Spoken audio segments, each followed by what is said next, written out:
নেতিবাচক কয়েকটি কারণে বিপিএল এর গত কয়েকটি আসর বেশ আলোচনায় ছিল। ফ্রাঞ্চাইজি নিয়ে অনিশ্চয়তা, পারিশ্রমিকের জটিলতা এবং খেলার মান নিয়ে কাটাছেঁড়ার কোনো শেষ ছিল না। বিসিবির নতুন কার্যনির্বাহী কমিটির দায়িত্ব নেওয়ার পরপরই সভাপতি তামিম ইকবাল জানিয়েছিলেন এরকম নামমাত্র ফ্রাঞ্চাইজি টুর্নামেন্ট আয়োজন করবেন না।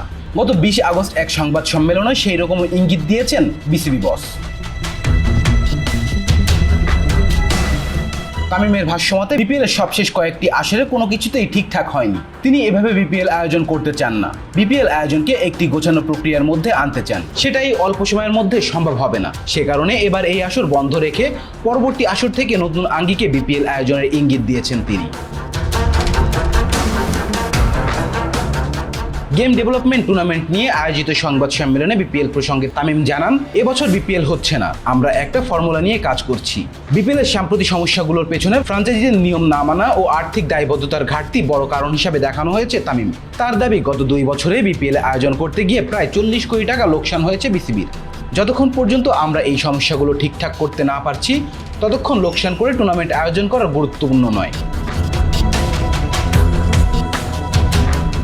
তিনি আরো বলেন, আমার জন্য সবচেয়ে বড় লজিক হচ্ছে এই টুর্নামেন্ট কি বিসিবির জন্য টাকা আয় করছে, না আমরা কি লস করছি।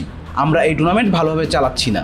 6টা ফ্রাঞ্চাইজির মধ্যে 3-4টা নিয়ম ভাঙার সমস্যা আছে। এতগুলো না হওয়ার পরও আমি কোনো কারণ দেখি না এটা করার জন্য। আমাকে ঝাঁপিয়ে পড়তে হবে বা আমাকে মনোযোগ দিতে হবে। বিপিএলকে নতুন আঙ্গিকে ফেরানোর কথা জানিয়ে তামিম বলেন, আমাদের এটা করার ইচ্ছা শতভাগ আছে, কিন্তু আমি তাড়াহুড়ো করে করতে চাচ্ছি না। আমি সবকিছুতেই সঠিকভাবে করতে চাই। এতে যদি 6 মাস বা 12 মাস সময়ও লাগে, আমি সেটাই নেব।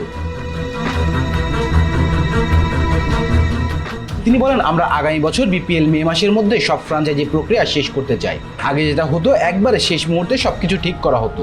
এবার আমরা যথেষ্ট সময় নিয়ে ফ্রাঞ্চাইজি চূড়ান্ত করতে চাই, যাতে কেউ শেষ মুহূর্তে সরে গেলে আমরা বিকল্প খোঁজার সময় পেয়ে থাকি। আমি চাইলে কালকে এই 5টা দল দাঁড়া করিয়ে দিতে পারি, কিন্তু আমি সেটা করব না। আমার কাছে গুরুত্বপূর্ণ হলো সুষ্ঠু ক্রিকেট এবং বিসিবির মর্যাদা বজায় রাখা। এজন্য যদি সমালোচনাও শুনতে হয়, আমি প্রস্তুত। বিপিএল নিয়ে সম্ভাবনার কথা জানিয়েছেন তামিম। এই সম্ভাবনার কথা জানিয়ে তিনি বলেন, আমি এখনো বিশ্বাস করি বিপিএল খুব ভালো প্রজেক্ট। বিপিএল নিয়ে প্রচুর আগ্রহ আছে, মানুষ খেলা দেখতে আসে। এটাকে যদি সঠিকভাবে করা যায়, এটার আগ্রহ খুব সম্ভবত আরো বাড়বে। কিন্তু ওটার জন্য যদি আমাকে সময় নিতে হয় 12, 18, 24 মাস, যত মাসই লাগুক, আমি যদি এটা করি তাহলে ঠিকঠাক ভাবেই করব, না হলে আমি করবই না।